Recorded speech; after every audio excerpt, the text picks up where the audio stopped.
Pernah kepikiran nggak sih soal proses-proses tak kasat mata yang terus-terusan mengubah dunia di sekitar kita? Mulai dari makanan yang kita makan jadi energi, sampai api unggun yang bikin hangat, itu semua digerakkan oleh kekuatan kimia loh. Hari ini kita bakal kupas tuntas dunia reaksi kimia yang tersembunyi tapi super penting ini. Nah, kutipan ini bener banget. Penting buat kita sadari kalau reaksi kimia itu bukan konsep yang jauh di sana, tapi justru bagian dari kehidupan kita sehari-hari. Ia terjadi di dalam tubuh kita dan di sekeliling kita, setiap detik. Coba deh, lihat tanaman di sekitar Anda. Mereka itu kayak pabrik kimia mini yang kerja diam-diam melakukan salah satu reaksi paling penting di planet ini. Mereka mengubah hal-hal simpel kayak sinar matahari, air, dan udara jadi energi yang menopang hampir semua kehidupan di bumi. Keren kan? Ternyata, di dalam tubuh kita juga gitu. Setiap kali kita makan, sebenarnya kita lagi memicu serangkaian reaksi kimia yang rumit. Proses pencernaan itu pada dasarnya mengubah makanan jadi bahan bakar buat setiap gerakan dan pikiran kita. Terus, ada juga nih reaksi yang lebih dramatis dan instan. Waktu Anda nyalain korek api, ledakan panas dan cahaya yang cepat itu, nah itu reaksi pembakaran. Energi kimia yang dilepaskan dalam sekejap mata.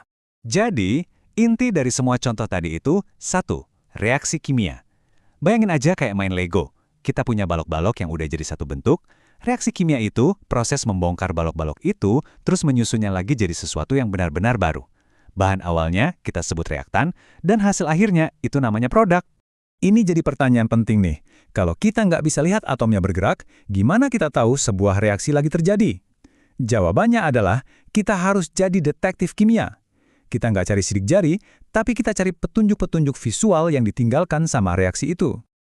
Ternyata, ada 5 petunjuk utama yang bisa kita cari. Misalnya, ada perubahan warna, kayak pagar besi yang tadinya mengkilap, jadi merah berkarat. Terus, ada perubahan suhu, entah jadi panas kayak kembang api, atau jadi dingin. Atau bisa juga muncul gas, kayak gelembung-gelembung di adonan kue. Kadang juga ada pancaran cahaya, kayak di light stick. Ini semua tanda-tanda pasti kalau perubahan kimia lagi berlangsung. Oke, kita udah bisa jadi detektifnya nih. Tapi, apa semua reaksi itu sama aja? Walaupun ada jutaan kemungkinan reaksi, sebagian besar itu ngikutin beberapa pola atau tipe dasar aja. Yuk kita kenalan sama jurus-jurus utama dalam reaksi kimia. Ada 5 jenis utama yang perlu kita tahu. Pertama, kombinasi. Ini simpel banget, 2 zat gabung jadi satu. Kedua, dekomposisi. Kebalikannya, satu zat pecah jadi 2 atau lebih. Ketiga dan keempat ada perpindahan tunggal dan ganda. Ini kayak tarian di mana atom-atomnya tukaran pasangan. Dan yang terakhir, pembakaran. Reaksi cepat dengan oksigen yang kita kenal sebagai api. Nah, ini nih yang bikin penasaran. Kenapa ya ada reaksi yang secepat kilat kayak ledakan, tapi ada juga yang lama banget, kayak besi yang butuh bertahun-tahun buat berkarat? Jawabannya ada di faktor-faktor yang ngontrol kecepatan sebuah reaksi. Kunci utamanya itu namanya teori tumbukan. Jadi gini, supaya reaksi terjadi, partikel-partikelnya itu harus tabrakan. Tapi nggak sembarang tabrakan loh. Mereka harus tabrakan dengan energi yang cukup dan dengan posisi yang pas. Ibaratnya kayak kunci sama gembok. Kuncinya harus dimasukin dengan benar dan diputar dengan tenaga yang cukup biar gemboknya kebuka. Artinya, kita bisa ngatur kecepatan reaksi dengan mengendalikan 4 faktor utama. Kalau konsentrasi atau luas permukaannya kita perbesar, kemungkinan tabrakannya makin banyak. Kalau suhunya kita naikin, partikelnya jadi punya lebih banyak energi buat tabrakan. Dan yang keempat, katalis. Nah, ini semacam agen rahasia yang bisa mempercepat semuanya. Tapi, sebelum kita bahas katalis, kita perlu paham dulu soal energi aktivasi. Anggap aja ini semacam tiket masuk atau energi minimum yang dibutuhkan. Ini kayak sebuah bukit yang harus didaki sama para reaktan sebelum mereka bisa berubah jadi produk. Reaksi yang lambat itu punya bukit yang tinggi banget, sementara reaksi yang cepat bukitnya lebih landai. Disinilah peran katalis jadi sangat menarik. Katalis itu bisa kita bayangkan sebagai jalan pintas atau terowongan yang nembus bukit energi tadi. Mereka ini zat unik yang bisa mempercepat reaksi secara drastis, tanpa ikut berubah atau terpakai dalam prosesnya. Caranya cerdik banget. Katalis itu nggak nambahin energi ke partikelnya.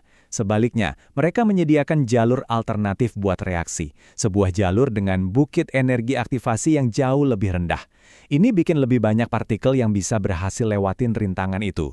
Makanya, laju reaksinya jadi jauh lebih cepat. Sekarang, yuk kita coba terapkan semua konsep ini ke kasus yang lebih spesifik, yang kita semua temui setiap hari, asam dan basa. Zat-zat ini ada di mana-mana, di makanan kita, produk pembersih, bahkan di dalam tubuh kita sendiri. Asam dan basa ini sifatnya berlawanan. Asam kayak jus lemon, rasanya cenderung masam. Kalau basa kayak sabun, rasanya pahit dan terasa licin di kulit. Anggap aja mereka ini kayak dua kutub yang berlawanan di dunia kimia. Dan jangan kira ini cuma ada di laboratorium ya. Kita itu berinteraksi sama asam dan basa ini setiap saat. Mulai dari asam di saus tomat dan minuman soda, sampai basa yang ada di sabun, pasta gigi, dan baking soda. Kimia ini benar-benar bagian dari keseharian kita. Jadi, sebagai penutup, coba deh berhenti sejenak. Kimia itu bukan cuma di buku pelajaran. Kimia ada di setiap tarikan napas kita, makanan yang kita santap, dan teknologi yang kita pakai. Dunia tak kasat mata ini terus bergerak, berubah, dan menciptakan hal baru. Nah, pertanyaan terakhir dari saya, setelah tahu semua ini, dari semua reaksi kimia yang lagi terjadi di sekitar kamu sekarang, mana nih yang paling bikin kamu takjub?